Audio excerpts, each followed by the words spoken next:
उत्तर प्रदेश के कैराना से एक युवा सांसद हैं जिनका नाम है इकरा हसन। दोस्तों, इकरा हसन ने आज विधानसभा में जो मुस्लिम समाज को लेकर आवाज उठाई है, खास करके जो हिंदुस्तान के मुसलमान है दोस्तों, उसको सुनने के बाद आपको लगेगा कि जो जीरो ग्राउंड पे मुस्लिम समाज के साथ हो रहा है वह कहीं ना कहीं हकीकत है। इकरा हसन का यह आरोप है कि मुसलमानों के प्रति हॉट स्पीच यानी भड़काऊ स्पीच दिया जा रहा है। मुसलमानों की पहचान करके उनके घरों पर बुलडोजर कार्रवाई की जा रही है। जो मुस्लिम समाज है वह अपने दुकानों पर अपना नाम, अपनी पहचान लिखे, अगला आदमी जान सके कि यह हिंदू है या मुस्लिम है। दोस्तों, इकरा हसन ने जो यति नरसिम्हा राव आए दिन मुस्लिम समाज के अगेंस्ट स्पीच देते हैं, इसको भी संसद भवन में उठाया है। दोस्तों, इकरा हसन ने बांग्लादेश में जो अल्पसंख्यक हिंदुओं के साथ हो रहा है उसकी भी आवाज उठाने का कार्य किया है। भारत में मदरसे को लेकर जो आवाज उठाई है, वक्फ बोर्ड को लेकर आवाज उठाई है और क्या कुछ स्पीच दे रही है संसद भवन में भारत के मुसलमानों को लेकर। दोस्तों, इकरा हसन, उनका वीडियो देखिए। Doctor B.R. अम्बेडकर के कथन से अपनी बात रखना चाहती हूँ। उन्होंने कहा था, मुझे अपने भारतवर्ष पर फक्र है कि जिसके पास ऐसा संविधान है जो लोकतंत्र, समाजवाद और सेक्युलरिज्म को संजोता है। लेकिन आज ऐसा लगता है जैसे संविधान की किताब तो है पर इसे चलाने वालों का ईमान गुम हो गया है। आज हिंदुस्तान में हर वर्ग को किसी न किसी चुनौती का सामना करना पड़ रहा है, मगर अल्पसंख्यक, खासतौर पर मुसलमानों पर जो कहर टूटा है वो किसी से छुपा नहीं है। ये लोग सिर्फ अपने मजहबी पहचान की वजह से निशाने पर हैं। संविधान का अनुच्छेद 15 कहता है कि किसी भी नागरिक के साथ धर्म, जाति या किसी और वजह से भेदभाव नहीं होना चाहिए, लेकिन हकीकत इसके उलट है। हालात इस कदर बिगड़ चुके हैं कि hate speech, mob lynching, bulldozer द्वारा घरों को गिराने की घटनाएं आम हो गई हैं, खास तौर पर उत्तर प्रदेश में, जहां ऐसा लगता है जैसे कानून के नाम पर जंगल राज चल रहा हो। संभल में जो हुआ वो सबके सामने है। पुलिस के संरक्षण में निर्दोष लोगों की हत्या की गई और सरकार ने चुप्पी साध ली। अल्पसंख्यकों पर हिंसा बढ़ती जा रही है, मगर सत्ता में बैठे लोग या तो आंखें मूंदे हुए हैं या फिर इन घटनाओं को बढ़ावा दे रहे हैं। हद तो तब हो जाती है जब न्यायपालिका की बात भी अनसुनी कर दी जाती है। सुप्रीम कोर्ट ने मॉब लिंचिंग पर 11 सूत्रीय निर्देश जारी किए थे। इसमें साफ कहा गया था कि राज्य सरकारें और पुलिस इस तरह की घटनाओं को रोकने और दोषियों पर सख्त कार्रवाई करने के लिए जिम्मेदार हैं, लेकिन आज भी इन निर्देशों पर अमल नहीं हो रहा है। हाल ये है कि मॉब लिंचिंग को रोकने की बजाय सत्ता में बैठे लोग आग में घी डालने का काम कर रहे हैं। उनकी जुबान से ऐसी बातें निकलती हैं जो नफरत को और बढ़ावा देती है।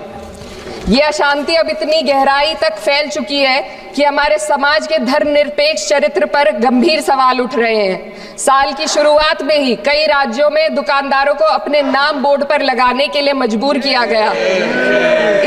इसे सेहत और सुरक्षा के कानूनों का हिस्सा बताया गया, मगर असल मंशा कुछ और थी।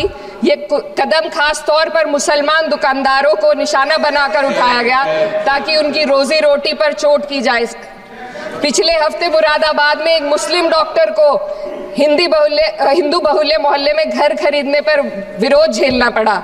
वजह बताई गई कि इससे मोहल्ले की सामाजिक शांति बिगड़ जाएगी। अब आप ही बताइए, क्या ये वजह सही है, जायज है? असल में ये छोटी बड़ी घटना इस बात का सबूत है कि सांप्रदायिकता को बढ़ावा देने वाले बयान और नीतियां हमारे समाज को अंदर से खोखला कर रही है। उत्तर प्रदेश में यति नरसिंहानंद ने बेहद घटिया बयान दिया, लेकिन सरकार इन बयानों पर कोई कार्रवाई नहीं कर रही। हेट स्पीच न केवल जनमानस के विचारों को प्रदूषित करती है, बल्कि इससे अब संवैधानिक पदों पर बैठे लोगों को भी प्रभावित कर दिया है। अभी हाल ही में माननीय उच्च न्यायालय इलाहाबाद के माननीय न्यायाधीश ने ऐसे बयान दिए जिसका संज्ञान खुद सुप्रीम कोर्ट को लेना पड़ा। संविधान के अनुच्छेद 29 और 30 ने अल्पसंख्यकों को उनके मजहबी और सांस्कृतिक हक दिए हैं ताकि वो अपनी पहचान को बचा सके और अपने संस्थान चला सके, लेकिन आज उन्हीं हकों पर हर तरफ से चोट की जा रही है। वक्फ जैसे बिल लाकर उनके धार्मिक अधिकारों को छीनने की कोशिश की जा रही है। आज अल्पसंख्यक समुदाय को संविधान द्वारा दिए गए अपने बुनियादी अधिकार पाने के लिए लंबी लड़ाई लड़नी पड़ रही है। ऐसे कई मामले अदालत ने न्याय देकर संविधान की रक्षा की है, लेकिन अदालती प्रक्रिया में जो समय लगता है उसकी वजह से देश के सामाजिक ताने बाने को भारी नुकसान उठाना पड़ता है। मिसाल के तौर पर इलाहाबाद हाई कोर्ट ने 2004 के मदरसा एक्ट को रद्द कर दिया था, जिससे मदरसों के संचालन पर सवाल उठे। हालांकि सुप्रीम कोर्ट ने बाद में इस फैसले को पलट दिया और एक्ट को वैध करार दिया, लेकिन इस प्रक्रिया में जो समय लगा उसने अल्पसंख्यकों को बेचैनी और संघर्ष के दौर में डाला है। इसी कड़ी में प्लेसेस ऑफ वर्शिप एक्ट 91 भी आता है और कई अन्य अधिकार, उन्हें भी इसी तरह अदालती लड़ाइयों में उलझाया जा रहा है। ये स्थिति न केवल अल्पसंख्यकों के अधिकारों की राह में रुकावट है, बल्कि justice delayed is justice denied जैसी कहावत को सिद्ध करती है।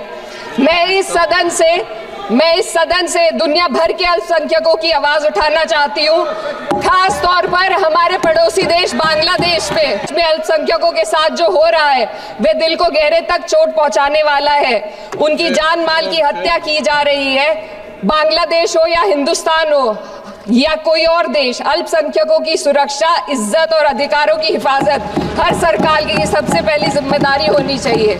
मैं इस सदन से अपने देश के अल्पसंख्यकों के साथ बांग्लादेश के पीड़ित अल्पसंख्यकों की आवाज को एक साथ उठाना चाहती हूँ। ये वक्त की पुकार है कि हम सब मिलकर ये सुनिश्चित करें कि किसी भी इंसान को उसकी पहचान या मजहब के कारण डर कर जीने पर मजबूर ना होना पड़े।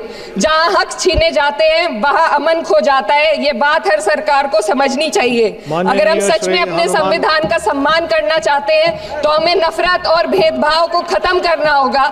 हमें ये दिखाना होगा कि ये मुल्क हर वर्ग, हर जाति, हर धर्म और हर समुदाय का है, और जब तक ऐसा नहीं होगा तब तक संविधान की आत्मा सिसकती रहेगी। सर, अपनी बात को खत्म करते हुए मैं एक शेर अर्ज करना चाहती हूँ। ये दाग दाग उजाला, ये शब गजीदा शहर, वो इंतजार था जिसका, ये वो शहर तो नहीं। लेकिन अगर इस सदन में बैठे हम सभी सदस्य ये ठान ले कि हमें संविधान के मूल्यों को लागू करना है और उसे लागू करने का प्रयास करें, तो वह सुबह जरूर आएगी जिसके लिए लाखों भारतवासियों ने अपने जानों की कुर्बानी दी थी।